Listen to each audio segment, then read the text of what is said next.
Good morning my dear students. Commerce చదివి అకౌంటెంట్గానే మనం జీవితాన్ని స్టార్ట్ చేసి ఒక ఉన్నతమైన పదవులు, దట్ ఈజ్ అడ్మినిస్ట్రేటివ్ లెవెల్కి వెళ్ళాలనుకునే నిజంగా కోరుకునే వాళ్ళకి మా నుండి ఒక మంచి అవకాశం. ఎందుకంటే accountancy course complete practical oriented course. ఎంత థియరియాటికల్గా మీరు చదువుకున్నా, ఎంత ర్యాంక్ హోల్డర్ అయినా కూడా ప్రాక్టికాలిటీస్ కనుక లేకపోతే ఖచ్చితంగా మీరు ఏమీ చేయలేరు. ఎందుకంటే మీ ర్యాంకును చూసి ఎక్కడన్నా ఉద్యోగం ఆఫర్ వచ్చినా కూడా మీరు మొదటి రోజు నుంచి కూడా ఇబ్బందులు పాలే అవుతారు. ఎందుకంటే ఆ రోజుకి మీరు చేరే రోజుకి మీకంట తక్కువ క్వాలిఫికేషన్ ఉన్నవాళ్ళు మీకంటే సీనియర్ పొజిషన్లో ఉంటారు. కానీ వాళ్ళ దగ్గర మీరు పనిచేయడానికి కూడా ఇబ్బంది పడుతూ ఉంటారు. తర్వాత ముందుకెళ్ళి ఉత్సాహం కూడా చచ్చిపోతూ ఉంటుంది. కాబట్టి ఏంటంటే మనం జాబ్లోకి ఎంటర్ అయ్యి ముందు కంప్లీట్ అసలు అకౌంటెన్సీలో ఏముంది, దాంట్లో మన అకౌంటెంట్ పాత్ర ఎలా ఉంటుంది, అడ్మినిస్ట్రేటర్గా మనం మెలగాలి అంటే మనకి ఎటువంటి ఎక్స్పోజర్ ఉంటే అడ్మినిస్ట్రేటర్గా మెలగలుగుతాము.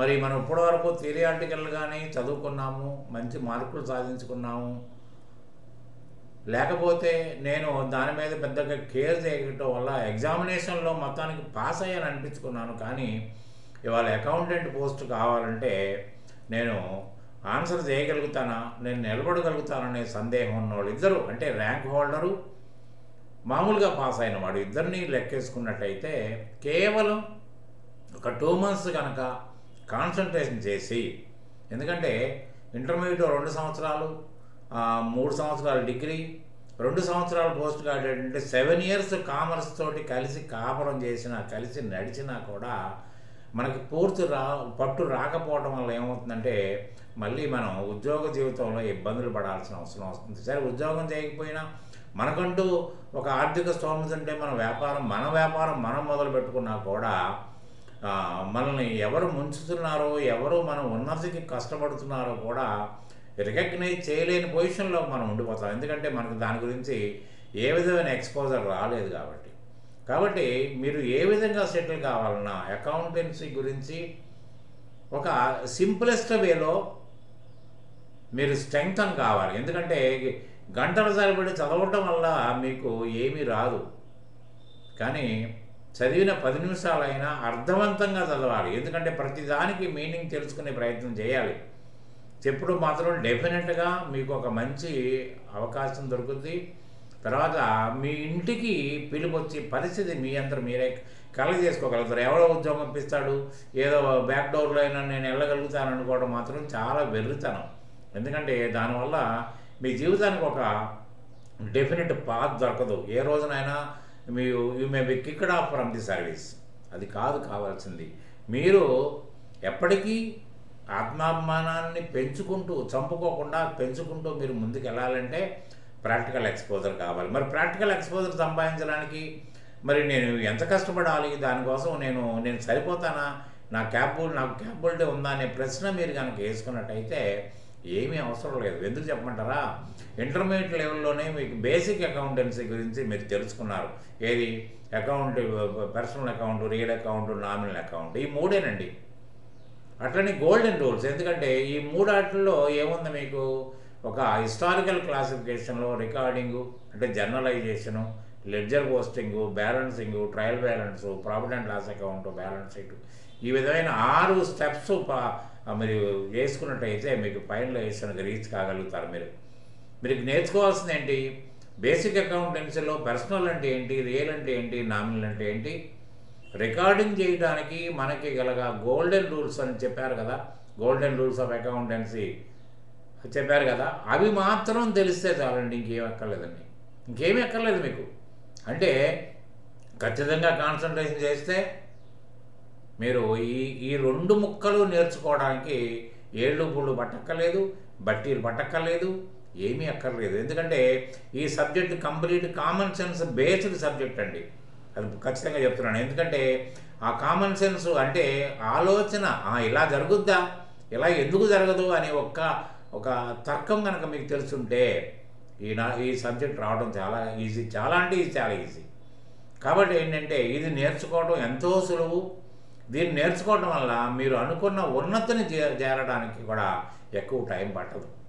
తర్వాత ఏంటంటే నేను ఆడిట్ వృత్తిలో ఉన్నాను గత 48 సంవత్సరాలుగా. అసలు అకౌంటెన్సీలో ఎటువంటివి ఉంటాయి, ఎటువంటి తప్పులు తారసపడతాయి, ఒకవేళ మీరు తప్పులు చేసినా ఎలా రెక్టిఫై చేసుకోగలుగుతారు, ఇతరులు చేసిన తప్పుల్ని మీకు ఆ వంతు మీకు కనుక రెక్టిఫికేషన్ మీకు మేనేజర్ల పవర్స్ ఇచ్చి మిమ్మల్ని వెరిఫై చేయమంటే మీరు ఎలా చేయగలుగుతారనే దాని గుర్తు లెక్కేసుకున్నట్టయితే ఖచ్చితంగా మీరు చేయగలుగుతారు. కాబట్టి ఇవన్నీ దృష్టిలో పెట్టుకుంటే మీరు it is very very easy to learn accountancy in a practical way and can give a good exposure to the management. ఇంతకు మించి చెప్పాలి ఏం లేదు. దీంట్లో ఉన్నదల్లా మీకు ఏంటి, బేసిక్ అకౌంటెన్సీని మీరు గ్రూపింగ్ ఆఫ్ లెడ్జర్స్ ద్వారా నేర్చుకోవాలి. తర్వాత రికార్డింగు అంటే జర్నలైజేషన్, ఈ రెండేనండి, ఇంకా అంతకు మించి ఇంకేం లేవు, ఏ చాప్టర్స్ లేవు. మరి దీన్ని నేర్చుకోకుండా ఏదో టాలీ నేర్చుకుంటే ఉద్యోగం వస్తుంది, మన లైఫ్ సెట్ అయిపోద్దంటే సెట్ కాదు కదా. మీరు ఆఖరికి ఎందుకు దీంట్లో దిగానా అనే బాధ మొదటి రోజు నుంచి, ఉద్యోగంలో చేరిన మొదటి రోజు నుంచే స్టార్ట్ అవుద్ది. అది దినదినాభివృద్ధి అయ్యి మిమ్మల్ని ఇబ్బంది పెట్టడం తప్ప మిమ్మల్ని ఇది చేయడానికి ఉండదు. కాబట్టి ఏంటంటే ఖచ్చితంగా మీరు అకౌంటెంట్ కావాలి అనుకుంటే, ఒక ప్రాక్టికల్ వేలో కావాలి అనుకుంటే ప్రతి దానికి సమాధానం మా దగ్గర ఉంటుంది.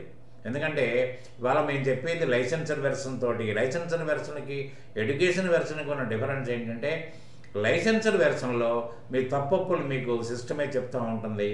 తర్వాత ఇంటర్మ్ రిపోర్ట్స్ ఎప్పుడు కావాలన్నా, ఏ డేట్లో కావాలన్నా ఇంటర్మ్ రిపోర్ట్స్ని మీరు ఎక్స్పోజ్ చేసుకోగలుగుతారు. మీరు ఎన్ని రకాల రిపోర్ట్స్ ఉన్నాయో అన్ని రకాల రిపోర్ట్స్ని మీరు దాన్ని తయారు చేసుకోగలుగుతారు సిస్టమ్ ద్వారా, సిస్టమ్ హెల్ప్ తోటి. అదే ఎడ్యుకేషన్ వెర్షన్ తోటి అయితే ఏ విధంగా ఉండదు, మీరు తప్పులు మీకు కనపడవు. తర్వాత ఏ రిపోర్టు మీరు ఖచ్చితంగా మీరు చూడలేనప్పుడు మీరు అది నేర్చుకుని కూడా ఉపయోగం లేదు. తర్వాత ఇంకోటి ఏంటంటే, రిపోర్ట్స్ జనరేషన్కి మీకు కావాల్సింది ఏంటంటే ఒక అసైన్మెంటు, అన్ని రకాలుగా దాంట్లో తారసపడేటట్టు ఒక అసైన్మెంట్ చేయగలిగితేనే రిపోర్ట్స్ వస్తాయి. అంతేగాని పర్చేజ్లో ఒక 10 ఎంట్రీసు, సేల్స్లో ఒక 10 ఎంట్రీసు, ఎక్స్పెండిచర్లో ఒక 10 ఎంట్రీసు చేసుకుంటా పోతే దానివల్ల మీకు జరిగేది అసలు ఎందుకు మీరు అకౌంటెంట్గా మీరు రావాలి అంటే మొత్తం కంప్లీట్ ఇదంతా రావాలి, డాటా కాడి నుంచి ఫైనలైజేషన్ వరకు మీకు దాని మీద నాలెడ్జ్ ఉండాలి. అంతే తప్ప ఏదో ఒక ఎంట్రీ పాస్ చేయటం వల్ల మీకు వచ్చేది ఏం ఉండదు, ఏం ఒరగదు. కాబట్టి అంటే నేను ఇవాళ ఖచ్చితంగా చెప్పగలుగుతాను, more than 95% are acting as data operators with the designation of accountant. ఇది బాధాకరమైన విషయమే కదా. కానీ చిన్న నేరో లైన్ ఏముంది డాటా ఆపరేటర్కి అకౌంటెంట్కి, నేరో లైన్. ఆ నేరో లైన్ కూడా కంటికి కనబట్టలేదు అంటే మనం ఆ లైన్ను చూడడానికి ప్రయత్నం చేయట్లేదా, లేకపోతే మనం ఇప్పుడు దాకా అవలంబించిన పద్ధతులు తప్ప అనేది మీరు తెలుసుకోలేకపోతే మీరు ఎంత శ్రమించినా మీరు అక్కడే ఉంటారు, ఖచ్చితంగా అక్కడే ఉంటారు. ఎక్కడి నుంచో వస్తున్నారు హైదరాబాద్లో రావడానికి కారణం ఏంటంటే సరైన ఎడ్యుకేషన్ ట్రైనింగ్ దొరుకుతుంది. ఎటువంటి ట్రైనింగ్ అయినా హైదరాబాద్లో దొరుకుతుంది. అట్లనే హైదరాబాద్లోనే మనకి ఒక ఎంప్లాయ్మెంట్ ఆపర్చునిటీ దొరుకుతుందని అన్ని ఎస్పెషల్లీ తెలుగు స్టేట్స్ అండ్ ఇతర స్టేట్స్ కూడా వస్తున్నాయి. మంచిదే, చాలా మంచిది. కానీ ఇక్కడికి వచ్చిన తర్వాత కూడా మీరు ఆ తెలివితేటలు ప్రదర్శించకపోవడం వల్ల మళ్ళీ మీరు వచ్చి ఏం చేశాను నీ క్వశ్చన్ కనుక మీరు వేసుకున్నట్టయితే నేనేమీ చేయలేదు, ఉన్న నాన్నగారు కష్టపడ్డ డబ్బుల్ని ఇక్కడ హైదరాబాద్ రోడ్ల మీద ఇసిరేయడానికి వచ్చాను తప్ప నేను ఇక్కడ నేర్చుకుని బాగుపడ్డాను కాదు అనే ప్రశ్న ఉత్పన్నమైన రోజున మీరు మామూలుగా బాధపడరు మీకు. ఎందుకంటే ఇవాళ అనుభవించే టైము నాది టీనేజ్, నేను ఎంజాయ్ చేయడానికే నా ఏజ్ నాకు ఉంది, నా ముందు నిలబడ్డది అనుకుంటే ఎంజాయ్ చేయొచ్చు. ఎంజాయ్మెంట్కి మీ ఉన్నతికి ఎదగడానికి దీనికి సంబంధం లేదండి. ప్రతిదానికి మనం చదువుకున్న రోజుల్లో ఒక టైం టేబుల్ ఫిక్స్ చేసుకున్నాము, ఆ టైం టేబుల్ ప్రకారం మేము పొద్దున్న వెళ్ళాము, స్కూల్ గురించి వచ్చాము. కానీ అదే టైం టేబుల్ ఇప్పుడు జీవితంలో ఎందుకు మర్చిపోతున్నాం మనం? ఆ టైం టేబుల్ పాటించండి. మీరు ఎంటర్టైన్మెంట్కి మీరు పక్కన పెట్టక్కర్లేదు, ఫ్రెండ్స్తో తిరగడానికి పక్కన పెట్టక్కర్లేదు, దేనికి పక్కన పెట్టక్కర్లేదు. ఖచ్చితమైన ఆ టైంను దానికి కేటాయించుకోగలిగితే డెఫినెట్గా మీరు సీనియర్ అకౌంటెంట్ అయిపోతారు 100% without any practical exposure directly from college. అంతే, ఇంతకు మించి ఇంకేమీ లేదు. కాకపోతే ఏంటంటే సండే నాడు ఒక 10 o'clockకి మీకు ఒక డెమో క్లాస్ ఉంటుంది. మీకు అసలు ఎలా ఉంటుంది ఈ పాఠాలు, నిజంగా ఒరిజినల్ తోటే మనకు పాఠాలు చెప్తారా, లేకపోతే అన్ని ఇన్స్టిట్యూట్లాగా ఈయన కూడా చెప్తాడా అనేది కూడా మీరు తెలుసుకోవాలని ఆతృత కనుక మీకు ఉన్నట్టయితే సండే 10 o'clockకి ఇక డెమో క్లాస్ ఉంటుంది. మీరు రావాలని ఇంట్రెస్ట్ ఉన్న వాళ్ళకి నాకు వాట్సాప్ రిక్వెస్ట్ పెట్టండి, నేను మీకు అడ్రస్ లొకేషన్ పంపిస్తాను. అటెండ్ అయితే తర్వాత మనకి 3rd September నుంచి రెగ్యులర్ క్లాసెస్ స్టార్ట్ అవుతాయి. కాబట్టి ఏంటంటే you are all welcome to attend for the demo class on Sunday 10 o'clock. Thank you very much. Good day.